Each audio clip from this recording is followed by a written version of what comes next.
বাংলাদেশে বিবাহ বিচ্ছেদের হার উদ্বেগজনক হারে বেড়ে গেছে। গেল বছরের গবেষণায় দেখা গেছে যে এক বছরের ব্যবধানে 2022 সালের মধ্যে এর পরিমাণটা একদম দ্বিগুণ হারে বেড়ে গেছে। গবেষণায় দেখা গেছে আরও ভয়ঙ্কর বিষয়, সেটি হচ্ছে যে 10টি আবেদনপত্র পড়লে সেখানে 7 থেকে 8টি কিন্তু নারী।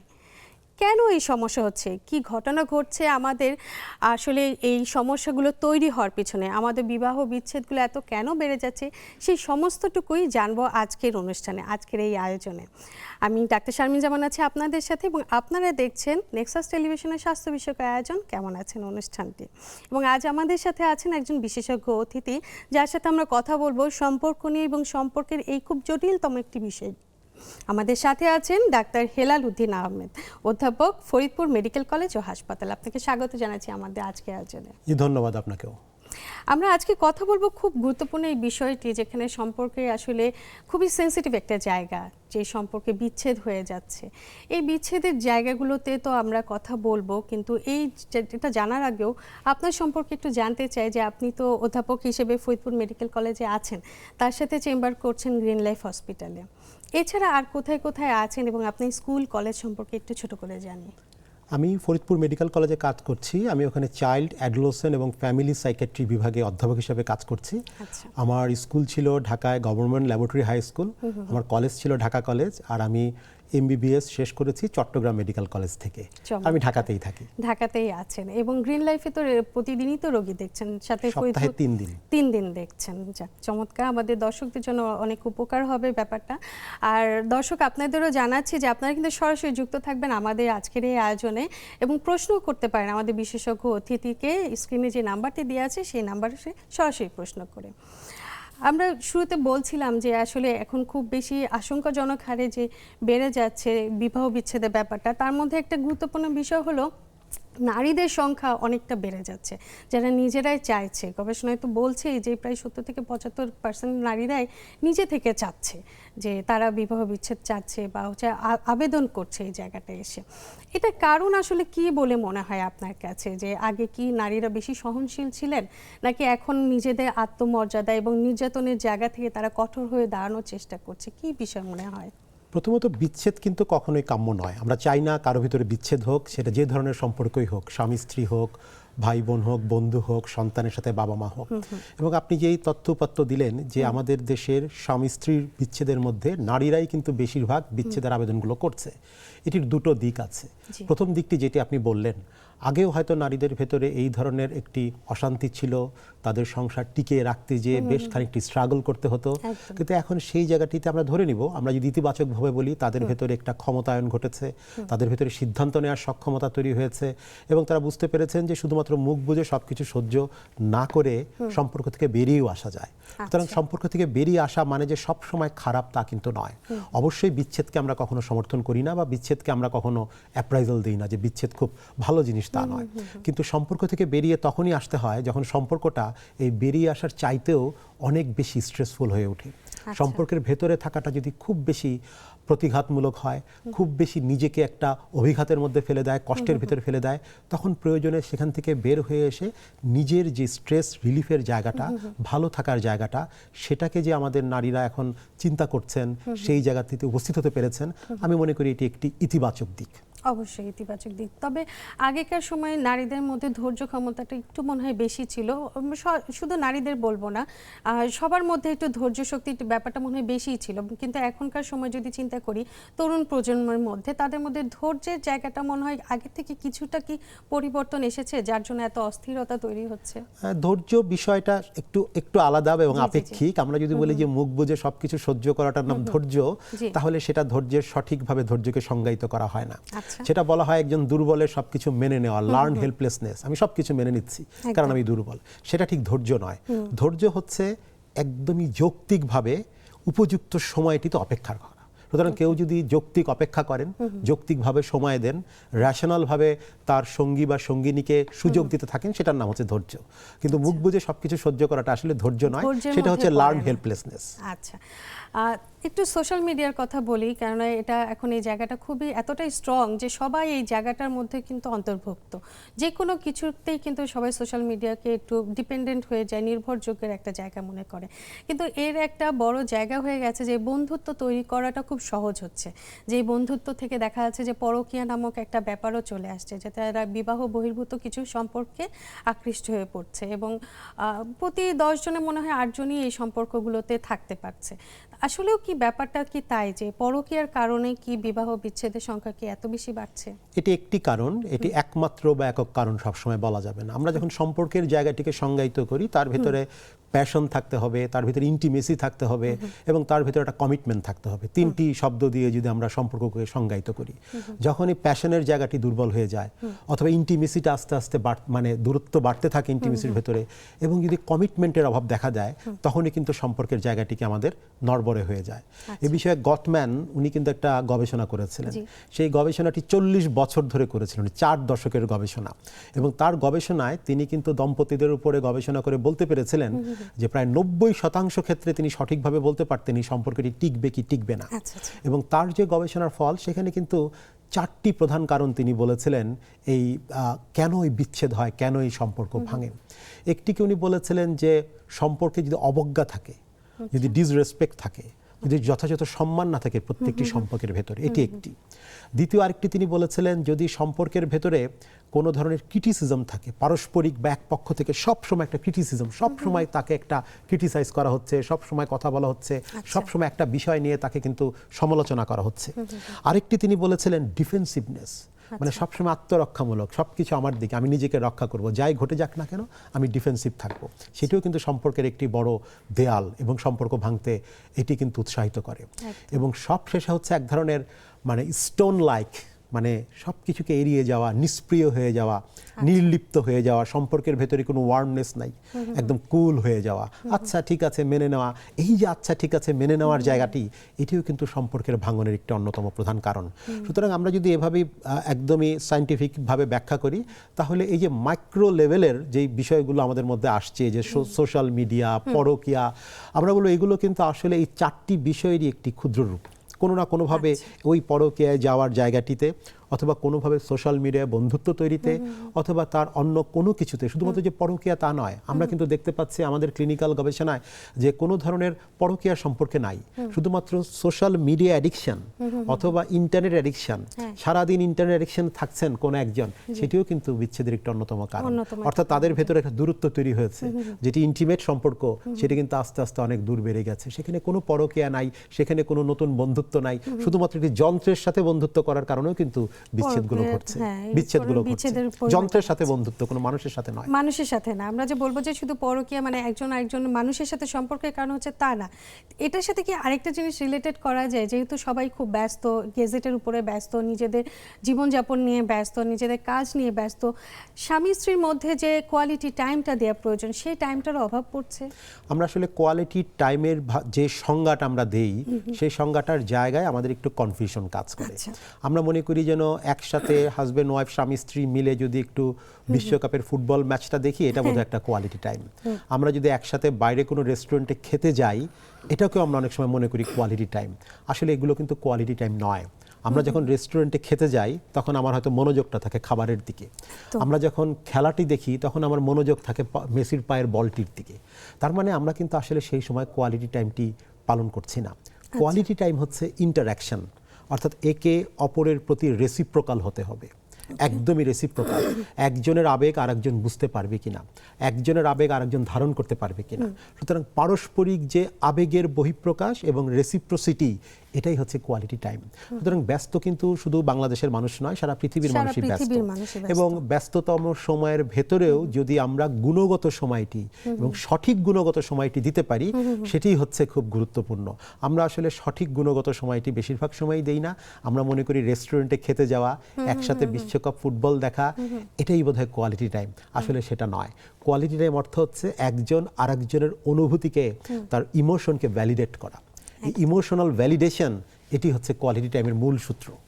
একদম অনেক চমৎকারভাবে বলেন বিষয়গুলো। তবে কারো কারো ক্ষেত্রে কি এমন হতে পারে যারা হচ্ছে মানসিক রোগী হিসেবে আছেন বা যাদের সিজোফ্রেনিয়া বা পার্সোনালিটি ডিসঅর্ডার নামে কিছু অসুস্থতা তাদের মধ্যে ছিল, তারা একজন আরেকজনকে যদি সমস্যাগুলো গোপন করে থাকেন, যদি না বলে থাকেন, তাহলে কি বিয়ের পরে একটা সময় কি তারা কি এই বিষয়টা নিয়ে কি অতি অতি উৎসাহিত বা হচ্ছে একজনকে দোষারোপ করা বা এর থেকে কি বিচ্ছেদের সম্ভাবনা হতে পারে কি?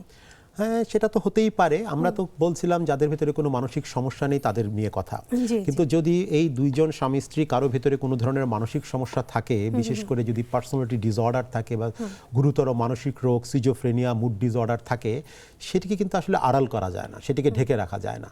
এটা কিন্তু একটা সময়ের পরে একই ছাদের নিচে যারা বসবাস করছেন তাদের পরস্পরের কাছে এটি কিন্তু কোনো না কোনোভাবে স্ক্যান হয়ে ধরা পড়ে যাবে। এই স্ক্যানটিকে এড়ানো যাবে না, সেটি কিন্তু বের হয়ে যাবে।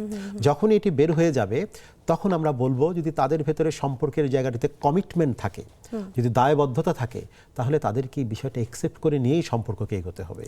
আর যদি কমিটমেন্ট বা দায়বদ্ধতার জায়গাটি নাজুক হয়, দুর্বল হয়, তখন কিন্তু একজন আরেকজনকে, যে বললাম শুরুতেই, দোষারোপ করবেন। কেন তাকে এটি গোপন করা হলো বা এটি বলা হলো না, ওই যে চারটি যে মূল কারণ গটম্যান সাহেবের, সেই চারটি মূল কারণ একটি কিন্তু একে অপরকে দোষারোপ করা। সেই দোষারোপ, ক্রিটিসিজম, ডিসরেসপেক্ট, সেটা যখন শুরু হয়ে যাবে তখন কিন্তু সম্পর্কের মধ্যে একটা ভাঙন তৈরি হবে। আর যদি কমিটমেন্ট ঠিক থাকে তাহলে অ্যাজ এ হোল তার জীবন সঙ্গী বা সঙ্গিনীর সব কিছু নিয়েই তো তার সঙ্গী, সব কিছু নিয়েই তো তার সম্পর্ক, তার পার্সোনালিটি ডিসঅর্ডার নিয়েই তো তার সম্পর্ক, তার সিজোফ্রেনিয়া নিয়েই তো সেই সম্পর্কটি তৈরি হয়েছে। ফলে সেটাকে একসেপ্ট করে নিয়ে বিজ্ঞান ভিত্তিক চিকিৎসার আওতায় রেখেও কিন্তু সম্পর্ককে এগিয়ে নিয়ে যাওয়া যায়। একদম। তবে স্বামী স্ত্রী বা হচ্ছে এই যে এত গভীর একটা সম্পর্ক, এই সম্পর্কটা যে শুধু মানসিক তা তো না, শারীরিক কিছু চাহিদাও তো একজন একজনের কাছে থাকে। এই শারীরিক চাহিদাগুলো যদি কোনো কারণে তাদের মধ্যে পূরণ না হয়, সেক্ষেত্রে তো বিচ্ছেদের হার আমরা কিছুটা হলেও দেখি।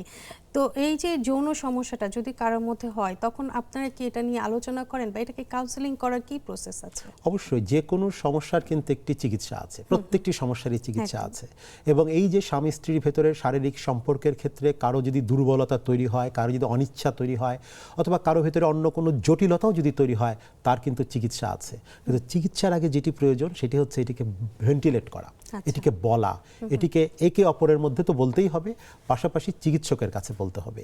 এবং যেহেতু বাংলাদেশের মতো দেশগুলোতে বা আমাদের দেশ বা আমাদের পার্শ্ববর্তী যে দেশগুলোতে এই যে সেক্সুয়াল ডিসফাংশন, এই শব্দটি একটা ট্যাবু, এবং এই বিষয়টা নিয়ে আমরা চিকিৎসকদের মধ্যেও কিন্তু আমাদের কথা বলার একটা প্রবণতা কম। ফলে আমরাও চিকিৎসকরা এই কথাগুলো বলতে চাই না। আমরা দেখেছি যে অনেক চিকিৎসক সমস্যাগুলো জানছেন, বুঝছেন, যদি এই প্রশ্নটি জিজ্ঞাসা করা হয় তাহলে কিন্তু সমস্যার অনেকখানি কমে যেতে পারে, তাকে চিকিৎসার আওতায় পাঠাতে পারেন। বেশিরভাগ ক্ষেত্রেই চিকিৎসকরা কিন্তু তার রোগী বা রোগিনীকে এই কথাগুলো জিজ্ঞাসা করতে এক ধরনের দ্বিধাগ্রস্ত হয়ে থাকেন। আমরা বলি চিকিৎসকদেরও দায়িত্ব আছে যে কোনো সমস্যার ক্ষেত্রে তার সেক্সুয়াল লাইফের হিস্ট্রিটা যেন চিকিৎসকরা গ্রহণ করেন, এবং যদি গ্রহণ করেন, যদি কথা বলা হয়, চিকিৎসকের কাছে যাওয়া হয়, সুতরাং এর ভালো চিকিৎসা বাংলাদেশে কিন্তু সহজলভ্য। বর্তমান সময়ে তো সমস্ত চিকিৎসাই তো বাংলাদেশে সহজলভ্য এবং সব চিকিৎসকরা করছেন, এবং এর সাকসেস রেট তো অনেক বেশি। তো এই জিনিসগুলো যদি আলোচনা করা হয় তাহলে তো বিবাহ বিচ্ছেদের মতো হার অনেকখানি কমে যাবে। আমরা বলবো অবশ্যই অনেকখানি কমে যাবে।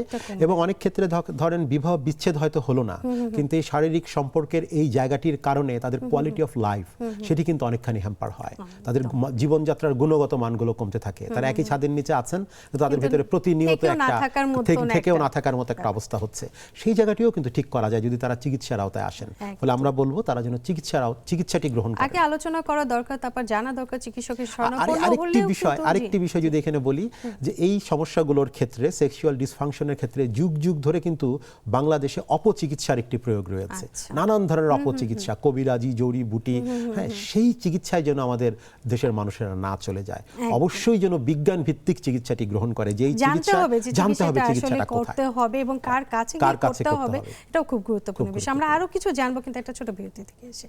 দর্শক, সময় গেলে ছোট্ট একটি বিরতি নিয়ে সাথেই থাকুন, ফিরছি কিছুক্ষণের মধ্যে। বিরতির পর সবাইকে আরো একবার স্বাগত জানাচ্ছি। আমি ডাক্তার শারমিন জামান। দর্শক, আপনারা দেখছেন কেমন আছেন অনুষ্ঠান, এবং আজ আমরা কথা বলছি সম্পর্ক নিয়ে, এবং আমাদের সাথে আছেন অধ্যাপক ডাক্তার হেলালুদ্দিন আহমেদ। বিরতিতে যাবার আগে কিন্তু আমরা অনেক কিছু জানলাম যে আসলে কি কারণে আমাদের এত বেশি বেড়ে গেছে। তার মধ্যে কি একটা বিষয় একটু জানি যে আসলে কোন সম্পর্ক বা হচ্ছে কত বছর পরে বিবাহ বিচ্ছেদে এই সমস্যাটা বাড়ছে, বা কোন বয়সে নারী পুরুষদের মধ্যে এই সমস্যাটা বেশি হচ্ছে? এটার আসলে কোনো সুনির্দিষ্ট নিয়ম কিন্তু নেই।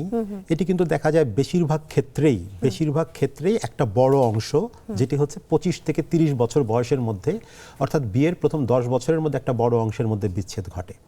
আর একটা বড় অংশ কিন্তু রয়েছে যাদের বয়স 40 পার হয়ে গেছে, যে দম্পতির বয়স, তাদের ভিতরে একটা বড় অংশের বিচ্ছেদগুলো ঘটে। এটা বিভিন্ন দেশে বিভিন্ন ধরনের গবেষণা রয়েছে এবং এটার কিন্তু একটা কালচারাল ভ্যারিয়েশন আছে।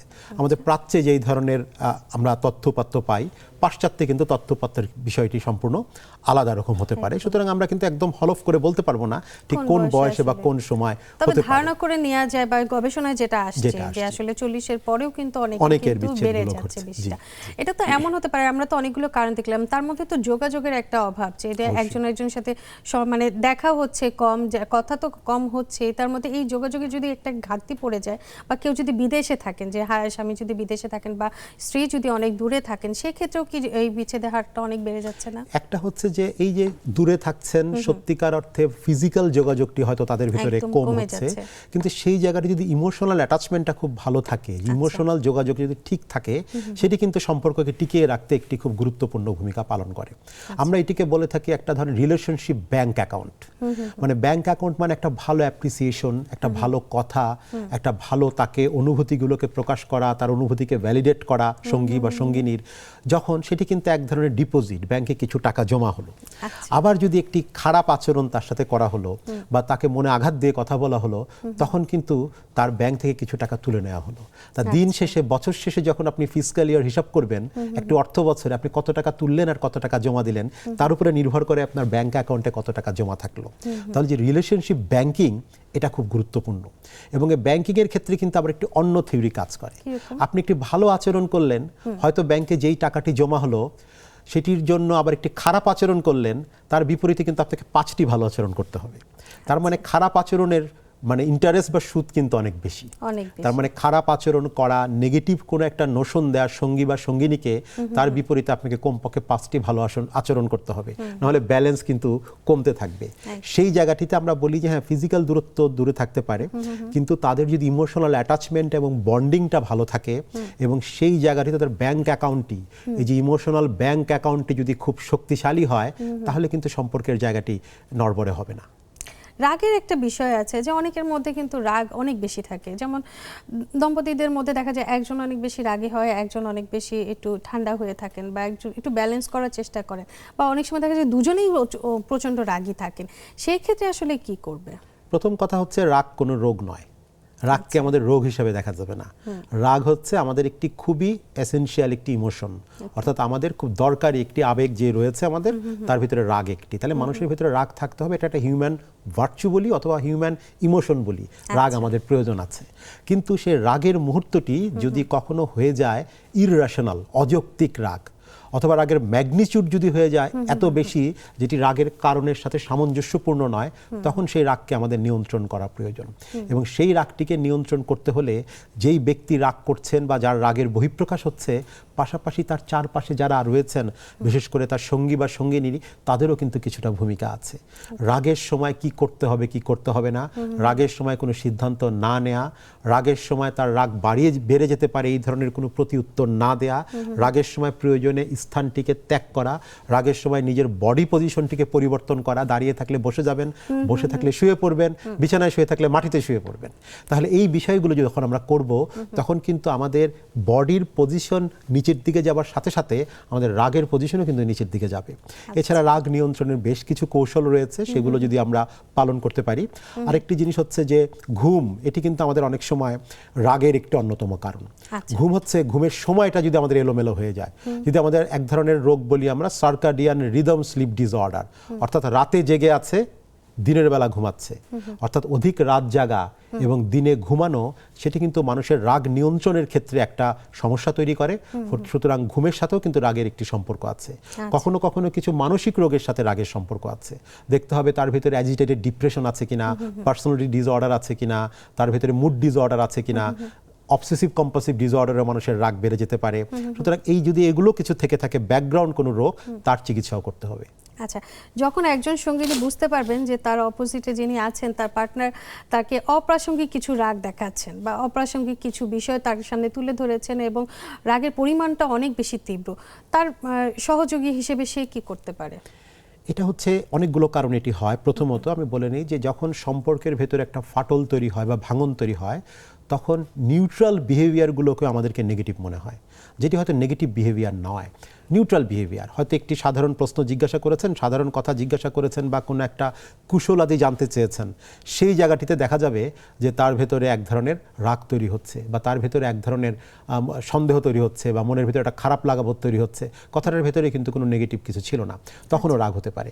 বা এই রাগ যখন হয় সঙ্গী বা সঙ্গিনীর, তখন তার সাথে যিনি থাকেন তার কাজ হচ্ছে ওই মুহূর্তে তার রাগ বেড়ে যেতে পারে এই ধরনের কোনো কিছু না করা, অর্থাৎ কিছুটা সময় তাকে দেওয়া। ওই যে শুরুতে আপনি ধৈর্যের কথা বলেছিলেন, এই জায়গাটিতে কিছুটা ধৈর্যের পরিচয় দিতে হবে। কিন্তু ধৈর্যের পরিচয় দেওয়ার অর্থ কিন্তু মুখ বুঝে সবকিছু সহ্য করা নয়। সুতরাং কিছুটা সময় তাকে দিতে হবে, অনন্তকাল নয়। কিছুটা সময় তাকে দিতে হবে তার রাগটাকে একটু একটু নিম্নগামী করার জন্য, একটু নিচু হওয়ার জন্য, রাগটাকে কমে আসার জন্য সময় দিতে হবে। এবং যেই কথাটি রাগের সময় প্রতিউত্তর দেয়া ইচ্ছা করছে আমার, সেটি সেই সময় আমি দেব না। সেটি আমি পরে কোনো একটা সময়ে, যখন রাগ নেই, যখন অন্তরঙ্গ কোনো মুহূর্ত রয়েছে, যখন আমরা খুব ভালো সময় কাটাচ্ছি, সেই সময়টাতে যদি সেই প্রসঙ্গের অবতারণা করার দরকার হয়, তখন আমরা ধীরে ধীরে একটু অন্যভাবে একই প্রসঙ্গের অবতারণা করতে পারি। একই কথাই দুইবার বলা যায়, আবার একই কথাই দুই রকম ভাবে বলা যায়, আবার অনেক রকম ভাবে বলা যায়। আমি একটা সাধারণ উদাহরণ দিচ্ছি, একদম শিশুদের ক্ষেত্রে। একটা শিশু যখন মাকে বলে যে মা বাইরে খেলতে যাব, মা তাকে ধমক দিয়ে বলল আচ্ছা যাও, এবং আচ্ছা যাও বলার অর্থ হচ্ছে আসলে তুমি যেও না, কিন্তু সে কিন্তু বললো আচ্ছা যাও। তাহলে কিভাবে বলছে, কখন বলছে, কোন শব্দ বলছে, তার মুখভঙ্গি কিরকম, তার নন ভার্বাল কমিউনিকেশনটা কি ছিল, সেটাও কিন্তু খুব গুরুত্বপূর্ণ। সুতরাং সঙ্গী বা সঙ্গিনের নন ভার্বাল কমিউনিকেশনটা ধরতে পারা, সেটাকে বুঝতে পারা, সেটা কিন্তু একটা গুরুত্বপূর্ণ ইস্যু। এখন পার্টনার বুঝতে পারছে যে সে আমার উপর রাগ হচ্ছে, কিন্তু সেই রাগটা করছে আরেকজনের উপর, তাকে বকাঝকা করছে, এই সময় কি কোনো কিছু করণীয় থাকতে পারে? এটা তো আমাদের বিজ্ঞানের ভাষায় আমরা বলি ইগো ডিফেন্স মেকানিজম, ডিসপ্লেসমেন্ট। রাগটা হচ্ছে আমার এক জায়গায়, আমি সেটা আরেক জায়গায় ডিসপ্লেস করে দিচ্ছি। সুতরাং তখন আমরা যেটিকে করব, শান্ত করার জন্য যেটুকু করার প্রয়োজন সেটুকু করার চেষ্টা করব। কিন্তু শান্ত করার অর্থ এই নয় যে তাকে সেই মুহূর্তে আমরা যৌক্তিকতা শেখাবো। রাগের মুহূর্তে মানুষের যুক্তিবোধ কাজ করে না। সুতরাং তাকে আমি সেই মুহূর্তে যৌক্তিকতা শেখানোর প্রয়োজন নাই। পরে হয়তো কোনো একটা সময় যৌক্তিকতার কথাটি বলতে হবে, যাতে ভবিষ্যতে এই ধরনের বিষয়ে সে রাগ না করে এবং তার ওই যে একজনের উপর রাগ করে আর একজনের উপরে সেটা প্রজেকশন না করে বা ডিসপ্লেসমেন্ট না করে। তাই প্রজেকশন বা ডিসপ্লেসমেন্ট এটা যেন না হয়। একদম। ইগো একটা বড় বিষয়, এটা কি সম্পর্কের কি বড় শত্রু হিসেবে আমরা ধরতে পারি? ইগো আমাদের খুব গুরুত্বপূর্ণ একটি অংশ আমাদের জীবনের, আমাদের মনের। সুতরাং এটা সম্পর্কের শত্রু নয়, এটা সম্পর্কের শত্রু কখনোই নয়, বরং ইগোকে ডিফেন্স করতে হবে আমাদেরকে, ইগোকে বাঁচিয়ে রাখতে হবে নানাভাবে। কারণ একটা ইগো বিহীন মানুষ কিন্তু আসলে একজন নির্জীব মানুষ। সুতরাং নিজের ইগোটিকেও যেমনি বাঁচিয়ে রাখতে হবে এবং রেসপেক্টের মধ্য দিয়ে আমি আমার পার্টনারের ইগোটাকেও আমার নার্চার করার চেষ্টা করতে হবে। আমার মনে রাখতে হবে যে আমার যেমনি ইগো রয়েছে, আমার ইগোটিকে যেমনি আমি রক্ষা করব, কারণ আমার সেলফ রেসপেক্ট খুব গুরুত্বপূর্ণ আমার নিজের জন্য। পাশাপাশি আমার সঙ্গী বা সঙ্গিনীর প্রতি আমার যে রেসপেক্ট, সেটি যেন কখনো আমার রেসপেক্টের জায়গা দেখাতে যেয়ে সেটিকে যেন আমি কখনো নিচু না করি বা সেটিকে যেন ডিসরেসপেক্ট না করি। অনেক সময় আমরা বলি যে একজন মানুষ সবসময় মনে করেন আমি সবচেয়ে বড়, আমি সব বুঝি, আমি সব জানি, আমার চাইতে বেশি কেউ বোঝে না, জানে না, নিজের কোনো ভুল নেই, তারই সব ভুল। তখন কিন্তু নিজের ইগোটাকে অনেক উপরে নিতে যেয়ে পার্টনারের ইগোটাকে আসলে খাটো করা হয় এবং এর মধ্য দিয়ে নিজের ইগোটা কিন্তু আঘাতপ্রাপ্ত হয়। তখন তার নিজের ইগোটা যত বেশি উপরে চলে যাবে তত কিন্তু আঘাতপ্রাপ্ত হবে, তখন কিন্তু নানান ধরনের সমস্যার মধ্যে তিনি নিজেও পড়বেন। এই যে উপরে নিয়ে যাওয়ার কারণে তো বিবাহ বিচ্ছেদের পরিমাণও তো আসছে, তাই না? এখানে একটা কারণ হিসেবেও তো আমরা দেখতে পাই। অবশ্যই এটি নানান কারণ হতে পারে। বিশেষ করে আমরা যদি বলি যে নার্সিসিস্টিক পার্সোনালিটি যদি কারো ভিতরে থাকে, তার ভেতরে এই যে ইগোটাকে খুব উপরে নিয়ে যাওয়া, আমি ঠিক, আমি ভালো, আমি সঠিক, আমার কোনো ভুল নাই, তার ভেতরে কিন্তু এই জিনিসগুলো আসতে পারে। আপনি নিজেই বলেন নার্সিসিস্টিক পারসন, এই তাদেরকে চেনার একটা কিছু ক্রাইটেরিয়া আছে, কিছু পয়েন্ট আছে, সেই জিনিসগুলো যদি আলাদা করে বলেন। আমার কোনো ভুল নাই, আমি সবসময় অন্যের কাছ থেকে প্রশংসা পেতে চাই। আমি অন্য কেউ বা আমার প্রতিপক্ষ বা আমার পার্টনার বা আমার কাছের কেউ যদি একটু এগিয়ে যায় তখন আমার খুব মনে দুঃখ লাগে এবং আমি সবাইকে ডোমিনেট করতে চাই এবং আমার মতামত সবার উপর চাপিয়ে দিতে চাই এবং আমি সবসময় অন্যের অনুভূতির কোনো মূল্য দিই না, কারোর প্রতি আমি এমপ্যাথেটিক না, আমি সকলের প্রতি খুব ক্রুয়েল, শুধু নিজের প্রতি যে সদয় আমি বলবো না, আমি বলবো নিজেকে আমি সবসময় উপরে উঠাতে চাই। সেটাই হচ্ছে নার্সিসিস্টিক পার্সোনালিটি ডিসঅর্ডারের মূল একটি বৈশিষ্ট্যগুলো এগুলো যদি বলি। আমার পার্টনার একজন নার্সিসিস্টিক পারসন এবং খুব ডোমিনেটিং, কি করার থাকবে তখন? প্রথমত হচ্ছে নার্সিসিস্টিক পার্সোনালিটি এটি একটি চিকিৎসাযোগ্য রোগ, পার্সোনালিটি ডিসঅর্ডার। আমি বলবো প্রথমে তাকে চিকিৎসার আওতায় আনতে হবে। চিকিৎসার আওতায় নিয়ে আসাটা খুব গুরুত্বপূর্ণ, কারণ যে এটি রোগ অর্থ চিকিৎসা আছে, তাহলে আমি তাকে কেন চিকিৎসার আওতায় আনবো না? চিকিৎসার আওতায় আনতে হলে তাকে আমার বোঝাতে হবে যে তিনি একটি সমস্যার মধ্যে আছেন এবং তার সমস্যাটি শুধু তার একার সমস্যা নয়, তার সমস্যার কারণে পার্টনার, তার পরিবারের সদস্য, তার কলিগ, অফিসের কলিগ, আশেপাশের মানুষ, রাস্তার অচেনা মানুষ, তারাও অনেক সময় সমস্যায় পড়ে যাচ্ছে। নার্সিসিস্টিক মানুষ কিন্তু সহজে অন্যের সাথে বিবাদে জড়িয়ে পড়ে এবং সবাইকে তুচ্ছ তাচ্ছিল্য জ্ঞান করে, ফলে সেই জায়গাটিতে পরিবারের অন্য সদস্যরাও কিন্তু ক্ষতিগ্রস্ত হয়, শুধু পার্টনার নয়। ফলে সেটি চিকিৎসায় আনাটা হচ্ছে, আমরা বলবো বিজ্ঞান ভিত্তিকভাবে সবার প্রথমে এই কাজটি করতে হবে। যদি তাকে রাজি না করানো যায় যে আমি চিকিৎসকের কাছে নিয়ে যাচ্ছি, উনি যেতে চাচ্ছেন না, সেক্ষেত্রে কি কিছু করণীয় আছে? সেক্ষেত্রে তাকে কোনো ক্ষেত্রে আমাদেরকে বোঝানোর চেষ্টা করতে হবে, কিন্তু নার্সিসিস্টিক পার্সোনালিটি ডিসঅর্ডার যদি সত্যিকার থেকে থাকে তাকে বোঝানো খুব মুশকিল, খুবই কঠিন। তাকে বোঝানোর চেষ্টা করতে হবে যে না, আপনি অবশ্যই অনেক বড়, আপনি অবশ্যই অনেক মহান এবং আপনার অবশ্যই অনেক সক্ষমতা আছে, কিন্তু আপনার মতো কাছাকাছি সক্ষমতা আরো মানুষেরও আছে এবং আপনার চেয়ে বড় এবং মহান মানুষ আরো আছে এবং বড় এবং মহান মানুষদেরও ভুল হয়। আচ্ছা, এভাবে কিছুটা কাউন্সেলিং করে কিছুটা যদি করা যায়, তাকে আসলে নিজের, তাকে বিপরীত কিছু না বলে তাকে তার মতনই আসলে বলে নিয়ে যেই কাউন্সেলিংটা আমাদের যারা সাইকোলজিস্ট আছেন, যারা আমাদের মেন্টাল হেলথ স্পেশালিস্ট আছেন, তারা যেটি করবেন সেটির খানিকটা যদি আমরা ধারকর্য করে নিয়ে এসে বাড়িতে সেটির প্রয়োগ করতে পারি তাহলে কিছুটা কাজ হবে। অসংখ্য ধন্যবাদ। আমাদের সাথে একজন দর্শক আছেন।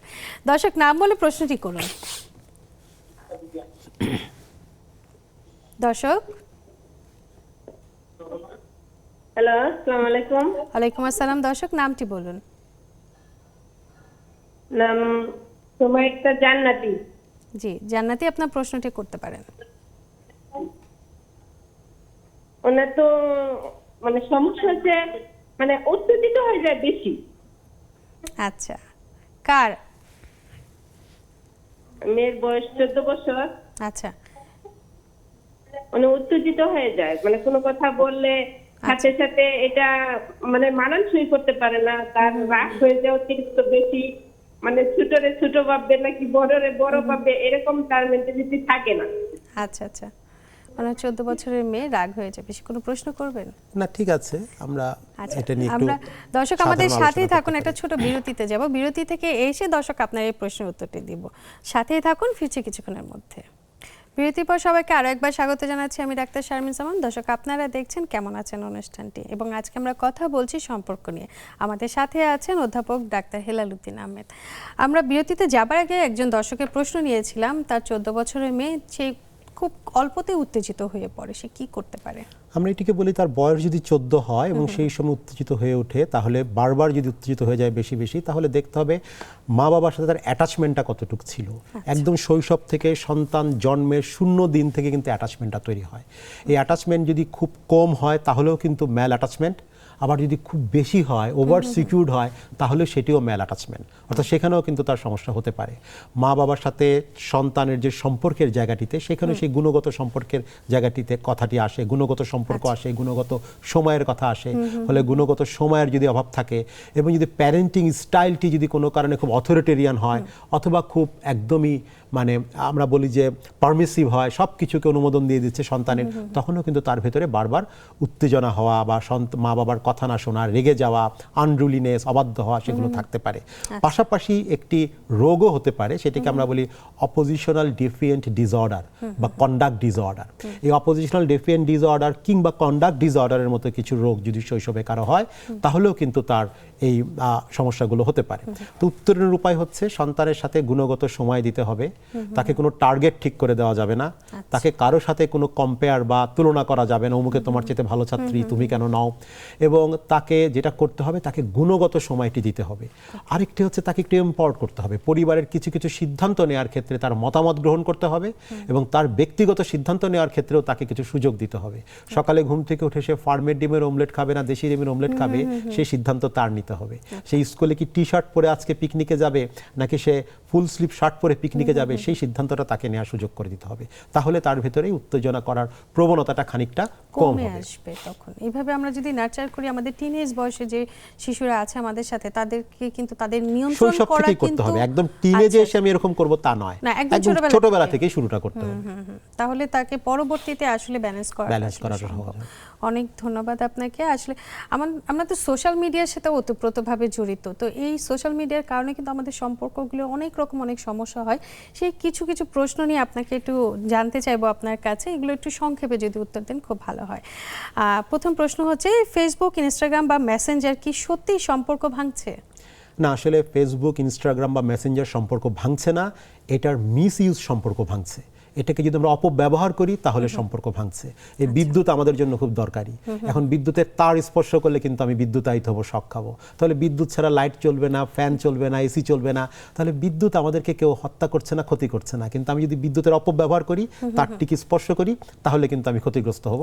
ফেসবুক, মেসেঞ্জার, ইনস্টাগ্রাম সেইভাবে ব্যবহার করতে হবে, তাহলে এটি আমাদের সম্পর্ক ভাঙবে না। মোবাইল আসক্তি কি নতুন যুগের সম্পর্কের শত্রু? মোবাইল আসক্তি অবশ্যই নতুন যুগের সম্পর্কের শত্রু, এবং আমি কিছুক্ষণ আগে সেটাই বলেছি যে একটি পরকীয়া বা আরেকটি নতুন সম্পর্ক কেবল মানুষের সাথে তৈরি হচ্ছে না, কিন্তু আমরা ক্লিনিক্যাল প্র্যাকটিসে দেখছি যে শুধুমাত্র এই যন্ত্রের সাথে সম্পর্ক হওয়ার কারণেও কিন্তু সংসার ভাঙছে। যন্ত্রের ভিতরে ডুবে গেছে, গেম খেলছে, মুভি দেখছে, সারাক্ষণ সোশ্যাল মিডিয়া আছে, এই কারণেই সম্পর্ক ভাঙছে। সেখানে কারোর সাথে নতুন সম্পর্ক তৈরি হয়নি, কিন্তু শুধুমাত্র এই যন্ত্রের সাথে সম্পর্ক হওয়ার কারণে কিন্তু সম্পর্ক ভাঙছে। তারপরে আমি বলবো মোবাইল শত্রু নয়, ওই মোবাইলের অপব্যবহার আমাদের শত্রু। মোবাইল ব্যবহার করা আমাদের শত্রু নয়, কিন্তু তার আসক্তি হওয়াটা আমাদের শত্রু। জানতে হবে যে আসলে কিভাবে আমাকে ব্যাপারটা করতে হবে। অনলাইন বন্ধুত্ব কি বৈবাহিক সম্পর্কে সমস্যা তৈরি করছে? বন্ধুত্ব কখনোই বৈবাহিক সম্পর্কের সমস্যা তৈরি করছে না, কিন্তু সেটা যদি তার ভেতরে যদি কোনো ধরনের সমস্যা তৈরি হয়ে যায় এবং সেটি যদি বন্ধুত্বের চাইতে বেশি কিছু জায়গা দখল করে নেয় এবং সেখানে যদি ওই যে কমিটমেন্ট, প্যাশন এবং ইন্টিমেসিকে ক্ষতিগ্রস্ত করে, পারস্পরিক সম্মানবোধকে ক্ষতিগ্রস্ত করে, গোপনীয়তার মাত্রা এত বেশি থাকে যেটি সম্পর্কের ক্ষেত্রে একটা সন্দেহের তৈরি করে, ক্রিটিসিজম তৈরি করে পরস্পরের ভেতরে, তখন কিন্তু রেসিপ্রোসিটি নষ্ট করে, পারস্পরিক মিথস্ক্রিয়া নষ্ট করে, তখন কিন্তু এটি একটি সম্পর্ক, বন্ধুত্বটা একটু খারাপ ধরনের সম্পর্কে চলে যায়। একদম। অতিরিক্ত সন্দেহ কি মানসিক রোগের লক্ষণ হতে পারে? অবশ্যই, বিশেষ করে আমরা যদি বলি ওথেলো সিনড্রোম বা একটা প্যাথোলজিক্যাল জেলাসি সম্পর্কের ক্ষেত্রে, সেটি কিন্তু আমাদের একটি মানসিক রোগের অন্যতম মানসিক রোগের লক্ষণ, যেটিকে আমরা ডিলিউশনাল ডিসঅর্ডার বলি আমাদের ভাষায়, এবং সাধারণ ভাষায় এটাকে ওথেলো সিনড্রোম বলা হয়। সেই জায়গাটিতে কিন্তু এরকম ডেসডিমোনার প্রতি সন্দেহ করে ওথেলো যেরকম কি সন্দেহ করেছিলেন শেক্সপিয়ারের গল্পে, ঠিক সেরকম যেটি, সেই রোগটির নামই ওথেলো সিনড্রোম। এছাড়া সিজোফ্রেনিয়া রোগে একটি অহেতুক সন্দেহ হতে পারে, প্যারানয়েড ডিলিউশন, সেটাও কিন্তু একটি মানসিক রোগের লক্ষণ। অসংখ্য ধন্যবাদ। সব সময় লোকেশন জানতে চাওয়া কি ভালোবাসা নাকি নিয়ন্ত্রণ করা? আমরা বলবো এটি নিয়ন্ত্রণ করা, এবং এটি টক্সিক সম্পর্কের একটি অন্যতম লক্ষণ হতে পারে যে সবসময় লোকেশন কেন জানতে হবে। তবে হ্যাঁ, কখনো কখনো নিরাপত্তার জন্য লোকেশন জানার প্রয়োজন হতে পারে, কিন্তু যে সবসময় শব্দটা যখন যুক্ত করবেন তখন এটি হয়ে যাবে এক ধরনের সম্পর্ককে নিয়ন্ত্রণ করার মতো। সোশ্যাল মিডিয়ায় অন্যের সুখী সংসার দেখে নিজের সম্পর্ক নিয়ে অসন্তুষ্ট হওয়া কি স্বাভাবিক? এটা অবশ্যই স্বাভাবিক। মানুষ সবসময় পিয়ার রিকগনিশন চায় এবং চারপাশ দেখে নিজেকে তার সাথে একটা কম্পেয়ার করে। চারপাশ দেখেই কিন্তু আমরা কম্পেয়ার করি, সব কিছু দেখে। ফলে অন্যের সুখী সম্পর্ক দেখে যখন মন খারাপ হয়, এটা অস্বাভাবিক নয়, কিন্তু এরকমটা হলে আমরা বলবো তার মানসিক স্বাস্থ্যসেবা নেওয়া প্রয়োজন, এবং প্রয়োজনে সোশ্যাল মিডিয়াটাকে কিছুদিনের জন্য বর্জন করা বা তার ব্যবহার কমিয়ে দেওয়া প্রয়োজন। আবার সোশ্যাল মিডিয়ায় সবাই কিন্তু সবসময় তার প্রকৃত চিত্রটি প্রকাশ করে না, তার সুখের সময়টাই ছবি দেয়, ভালো সময়টার ছবি দেয়, কিন্তু তার সম্পর্কের জায়গাও যে জটিলতা আছে সেটা কিন্তু আমরা বুঝতে চাই না। তা আমাদের বুঝতে হবে তার সম্পর্কের জায়গাও জটিলতা আছে। সোশ্যাল মিডিয়া দেখে কারো সম্পর্ককে ডিফাইন করা, এটি কিন্তু আমাদের জন্য ভুল, একদমই ভুল। ব্যক্তিগত গোপনীয়তার সীমা কোথায়? ব্যক্তিগত গোপনীয়তার সীমা আসলে খুব মানুষের একটা মি টাইমের প্রয়োজন আছে, নিজস্ব সময়, নিজস্ব জগৎ, নিজস্ব স্পেস, সেটির দরকার আছে। কিন্তু আমরা মনে করি সম্পর্কের জায়গাটিতে একটু ওপেন বুক থাকা ভালো, প্রত্যেকে যেন প্রত্যেককে পড়তে পারে।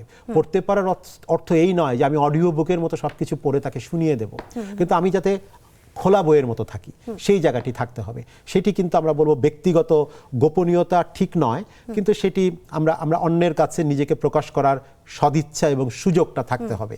আর প্রত্যেকের কিছু ব্যক্তিগত জায়গা থাকবে, সেই ব্যক্তিগত জায়গাটি তার একদমই নিজস্ব জায়গা, মি স্পেস, এবং তাকে এই কমিটমেন্টে থাকতে হবে সে ব্যক্তিগত জায়গাটিতে কোনো বিশ্বাসভঙ্গের মতো কোনো কাজ করছেন না। সোশ্যাল মিডিয়ায় কি অবাস্তব প্রত্যাশা তৈরি করছে? অবশ্যই সোশ্যাল মিডিয়াকে যদি সঠিকভাবে ব্যবহার করতে না পারি, সোশ্যাল মিডিয়ার এটিকেট যদি আমরা না জানি, তখন সোশ্যাল মিডিয়ার নানা জিনিস দেখে এটা এক ধরনের আমাদেরকে ইনফোডেমিকের মতো অবস্থা হয়। অনেক তথ্য, অনেক কিছু, সেটি আমাদেরকে নানান ধরনের এক ধরনের মনের ভিতরে অভিঘাত তৈরি করে।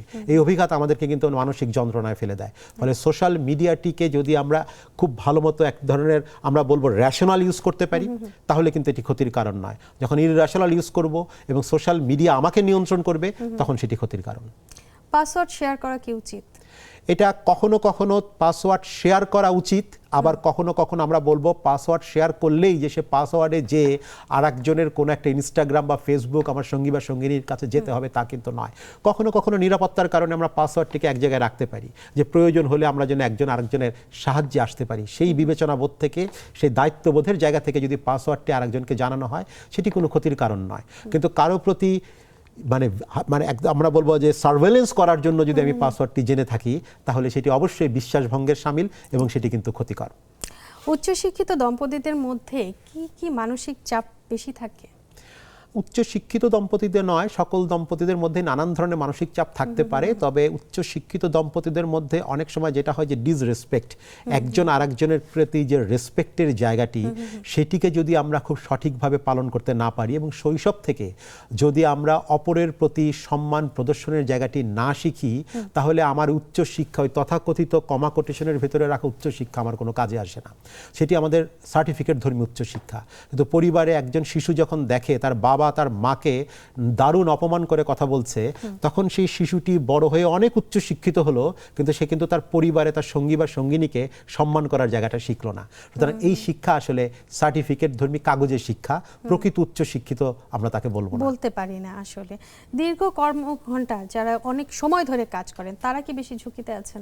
অবশ্যই, কারণ তারা সরাসরি কর্মঘণ্টার কারণে ঝুঁকিতে নয়, তারা দীর্ঘ সময় কর্মঘণ্টায় থাকার কারণে তাদের উপর স্ট্রেস বেশি পড়ে, তাদের মানসিক চাপ বেশি পড়ে, এবং মানসিক চাপ যখন বেশি পড়ে তার নানান ধরনের মানসিক সংকট তার ভিতরে তৈরি হয়। তার ভিতরে উদ্বিগ্নতা বাড়ে, তার ভিতরে বিষণ্ণতা বাড়ে, তার ভিতরে ইমোশন বা আবেগ নিয়ন্ত্রণের দক্ষতাগুলো আস্তে আস্তে কমে, কারণ তার ভিতরে স্ট্রেস রয়েছে। তা যারা দীর্ঘ কর্মঘণ্টা কাজ করেন, তাদের কর্মঘণ্টা কাজ করার পাশাপাশি আমি বলবো একটু হাসির নাটক দেখুন, হাসির সিনেমা দেখুন, একটু হালকা চটুল কোনো কথা বলুন, একটু ঘুরে বেড়াতে যান, কোনো কারণ ছাড়াই ঘুরে বেড়াতে যান, যাতে আপনার স্ট্রেসটা একটু রিলিফ হয়। স্ট্রেস রিলিফ করার জন্য সব সময় মানসিক রোগ বিশেষজ্ঞের কাছে যে বড় বড় সেশন নেওয়া, ওষুধ খাওয়ার কোনো প্রয়োজন নাই। আমরা নিজেরাই চাইলেও নিজেদের স্ট্রেসগুলোকে রিলিফ করতে পারি। একই পেশার বিবাহ করা এর সুবিধা বা অসুবিধা কি? সুবিধা হচ্ছে একজন আরেকজনের পেশার যে কতগুলো সমস্যা রয়েছে, পেশার কতগুলো আমরা বলবো যে প্রফেশনাল হ্যাজার্ড রয়েছে, সেগুলো জানতে পারেন, বুঝতে পারেন।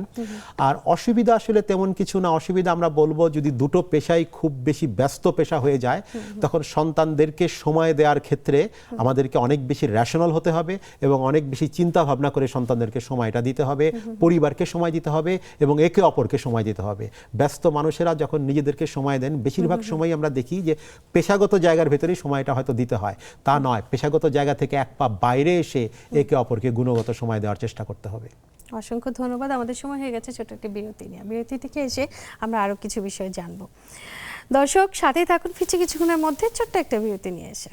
বিরতির পর সবাইকে আরো একবার স্বাগত জানাচ্ছি। আমি ডাক্তার শারমিন জামান। দর্শক আপনারা দেখছেন কেমন আছেন অনুষ্ঠান। আজ আমরা কথা বলছি সম্পর্ক নিয়ে এবং আমাদের সাথে আছেন অধ্যাপক ডাক্তার হেলাল উদ্দিন আহমেদ। আমরা তো আসলে ডিভোর্সের কি কারণ বা কি ধরনের হতে পারে আসলে ডিভোর্সের কারণটা, সেগুলো সম্পর্কে জানলাম, কিন্তু এবার একটু ছোট্ট করে জানবো বা কিছু সত্য মিথ্যা আছে যেগুলো আমাদের সমাজে আর কি অনেক বেশি প্রচলিত, সেইগুলো সম্পর্কে জানবো। আমি প্রশ্নগুলো করবো, আপনি শুধু সত্যি না মিথ্যা সেটা শুধু একটু আমাদেরকে বলবেন।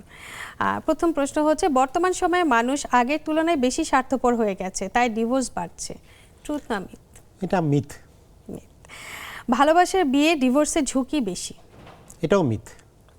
সোশ্যাল মিডিয়া এখন দাম্পত্য জীবনের অন্যতম বড় শত্রু, সত্য। যেসব দম্পতি বেশি ঝগড়া করে তাদের ডিভোর্স হওয়ার সম্ভাবনা বেশি থাকে। সত্য। একবার ডিভোর্সের কথা মুখে এলে সেই সম্পর্ক আর টেকে না। এটা মিথ্যা। সন্তানের কথা ভেবে অসুখী সম্পর্ক একসাথে থাকা সবসময় ভালো না, এটা সত্য নয়। মানসিক রোগ বা ডিপ্রেশনের কারণে অনেক দাম্পত্য সম্পর্ক ভেঙে যায়। সত্য। ক্ষমা করতে পারলে প্রায় সব সম্পর্কেই বাঁচানো সম্ভব। সত্য। উচ্চশিক্ষিত ও আর্থিকভাবে স্বাবলম্বী দম্পতিদের মধ্যে ডিভোর্স বেশি হয়। এটা খুব সত্য বলবো না, কারণ এটার জন্য একটা গবেষণার প্রয়োজন আছে। এটি একদম হানাতে উত্তর দেওয়ার সুযোগ নাই।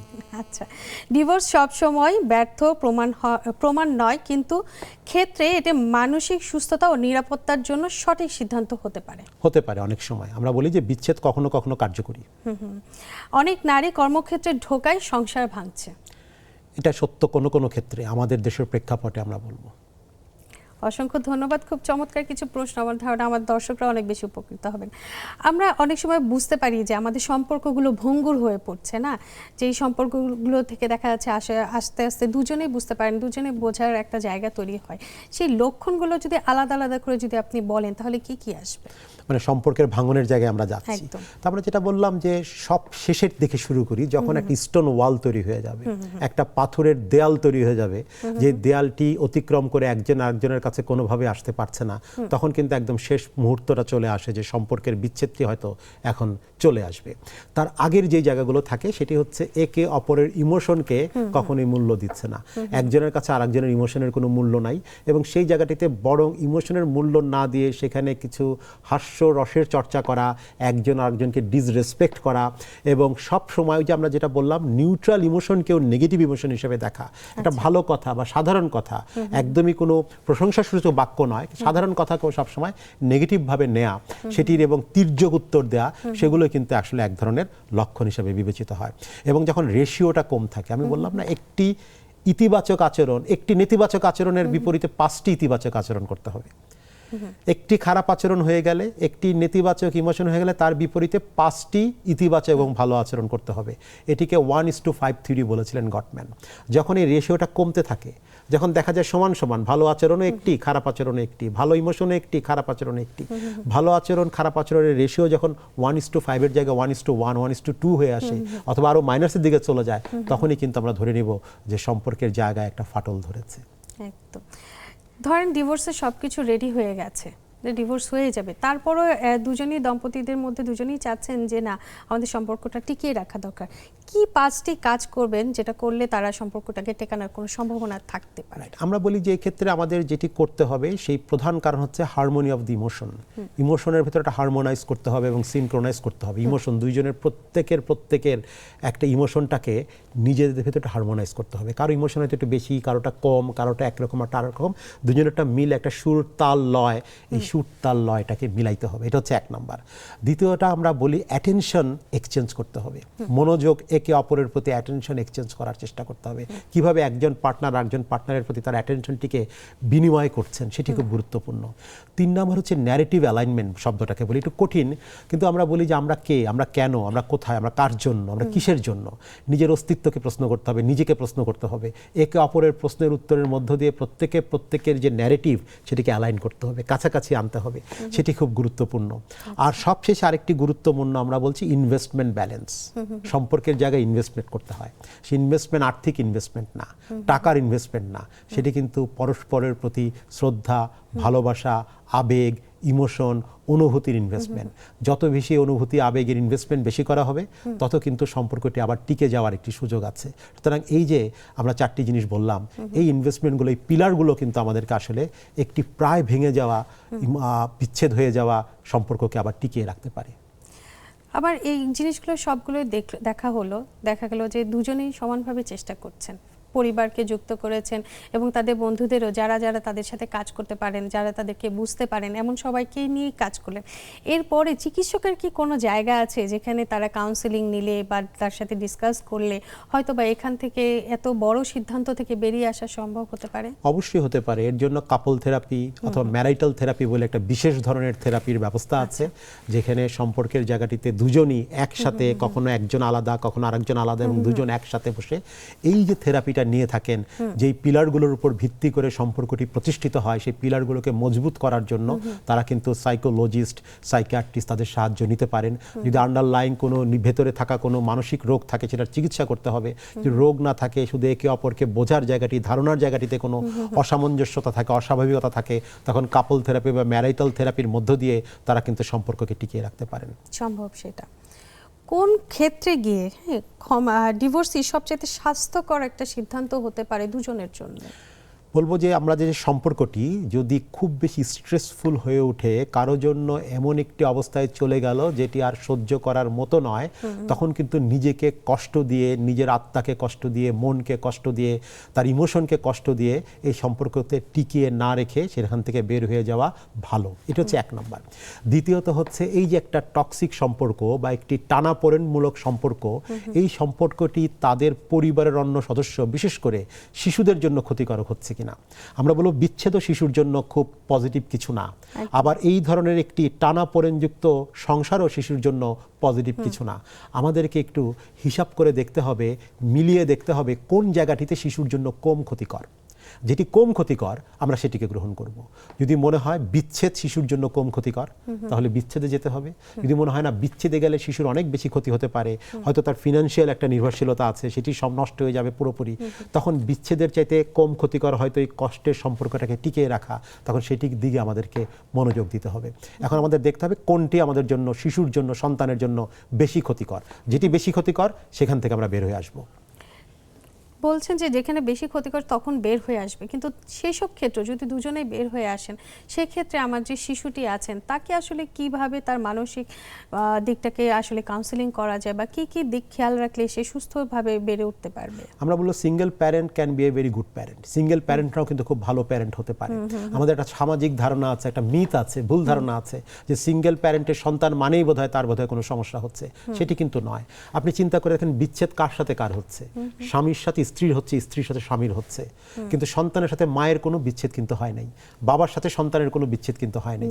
ফলে বিচ্ছেদের পরেও পারস্পরিক শ্রদ্ধাবোধের জায়গাটাকে ঠিক রাখতে হবে, এবং সেই জায়গাটিতে সন্তানের সাথে বাবার সম্পর্ক, সন্তানের সাথে মায়ের সম্পর্কটাকে স্বাভাবিক রাখার চেষ্টা করতে হবে। হয়তো দুজন দুই শহরে থাকেন, দুই দেশে থাকেন, দুই বাড়িতে থাকেন, কিন্তু সন্তানের সাথে সেই যোগাযোগের জায়গাটিকে যদি আমরা খানিকটা ঠিক রাখতে পারি, এবং সেই জায়গাটিতে সন্তানকে তার বাবা সম্পর্কে অথবা তার মা সম্পর্কে কোনো নেতিবাচক মন্তব্য না করি, তাহলে কিন্তু সেটি সন্তানের জন্য অনেক বেশি ভালো হবে। না হলে কিন্তু সন্তানের ক্ষেত্রেও ভবিষ্যতে তার বৈবাহিক জীবনও সমস্যা সংকুল হয়ে উঠতে পারে। যদি সমস্ত দেশের দম্পতিদেরকে বলা হয় আপনাকে যে তাদের উদ্দেশ্যে কিছু বলার জন্য, যে তারা আসলে তাদের সুখী দাম্পত্য জীবনটাকে সুন্দর করতে কি কি কাজ করবে, কি কি বলবেন? প্রথমত আমি বলবো যে একজন আরেকজনের প্রতি একটা সম্মান দেখাবে। ভালোবাসার চাইতেও গুরুত্বপূর্ণ হচ্ছে সম্মান দেওয়া, রেসপেক্টটা খুব গুরুত্বপূর্ণ। সম্পর্কের জায়গাটি কিন্তু মূল ভিত্তিটা হচ্ছে পারস্পরিক শ্রদ্ধাবোধ এবং রেসপেক্ট। এবং স্বামী স্ত্রীর ভেতরে, প্রত্যেক দম্পতির ভেতরে একে অপরের জন্য রেসপেক্টের জায়গাটি, সম্মানের জায়গাটি সবচেয়ে গুরুত্বপূর্ণ হওয়া প্রয়োজন, এটা আমি বলবো। ফলে প্রত্যেকের সম্মানের জায়গাটি গুরুত্বপূর্ণ রাখতে পারলে তাদের ভিতরে ভালোবাসাও টিকে থাকবে, এবং তাদের যে সম্পর্কের জায়গাটি সেটি খুব শক্ত হবে। আরেকটি জিনিস হচ্ছে লাইফ ইজ বিউটিফুল। আমরা বলি জীবন সবসময় সুন্দর, তাই জীবনকে কখনো আমরা কদর্য বা কখনো খুব আগলি হিসাবে দেখবো না। আমরা সবসময় জীবনটাকে সুন্দর হিসাবে দেখার চেষ্টা করব, এবং নিজেকে অ্যাকসেপ্ট করতে হবে আমাদের। একদম। আর একদম শেষ মুহূর্তে একটু জানি যে সেটা হচ্ছে দুজনে খুব ব্যস্ত, দম্পতিরা দুজনেই ব্যস্ত, দুজনে ওয়েল এস্টাবলিশড এবং খুব ভালো ইনকাম করছেন দুজন মিলে। তারপরে সন্তানদের নিয়ে কি কি 5টি কাজ করলে তারা সুখী থাকতে পারবে? প্রথমত সন্তানকে গুণগত সময় দিতে হবে। দুজনে একসাথে পারলে ভালো, না হলে একে একে একজন একজন করে সন্তানকে আলাদা করে সন্তানের আবেগকে বুঝতে হবে, এবং সন্তানের আবেগ, নিজের আবেগকে সন্তানের ভিতরে প্রভাবিত করতে হবে। এটি হলো 1 নম্বর। 2 নম্বর হচ্ছে এখনকার দিনে যে জিনিসগুলো হয়, সন্তান হয়তো মোবাইলে গেম খেলছে বা মুভি দেখছে, প্রয়োজনে সন্তানের সাথে মা বা বাবা সেই গেমটি খেলবেন, শিখবেন, মুভিটি দেখবেন, তাহলে সন্তানের সাথে তার একটি বন্ডিং তৈরি হবে। পরিবারের সকলে মিলে কোনো একটি জায়গায় একত্রে বেড়াতে যাবেন। 4 নাম্বার হচ্ছে খুব গুরুত্বপূর্ণ, সেটি হচ্ছে সন্তানকে কিছুটা এম্পাওয়ার করতে হবে, তাকে সিদ্ধান্ত নেওয়ার সুযোগ দিতে হবে, এবং পরিবারের যে কোনো সিদ্ধান্তের ক্ষেত্রে তাকে কিছুটা জিজ্ঞাসা করতে হবে। সবসময় যে তার সিদ্ধান্ত আমরা গ্রহণ করব তা নয়, কিন্তু তার সিদ্ধান্ত নেওয়ার সুযোগটা দিতে হবে। এবং সর্বশেষ এবং সবচেয়ে গুরুত্বপূর্ণ হচ্ছে সন্তানের সামনে আমরা একজন সঙ্গী বা সঙ্গিনী অপরকে অসম্মান করে কোনো ধরনের কথা বলবেন না, অসম্মান করে কোনো ধরনের আচরণ করবেন না, সেটিও সন্তানের জন্য খুব গুরুত্বপূর্ণ। অসংখ্য ধন্যবাদ অধ্যাপক ডাক্তার হেলালুদ্দিন আহমেদ, আপনি এত ব্যস্ত এবং ব্যস্ততার মধ্যে আমাদের সময় দিয়েছেন। ধন্যবাদ আপনাকেও। দর্শক ধন্যবাদ আপনাদেরও যারা এতক্ষণ আমাদের সাথে ছিলেন। আসলে সম্পর্কের সুন্দরতম বিষয়গুলো হচ্ছে একজন আরেকজনের সাথে একটু সময়টা দেয়া।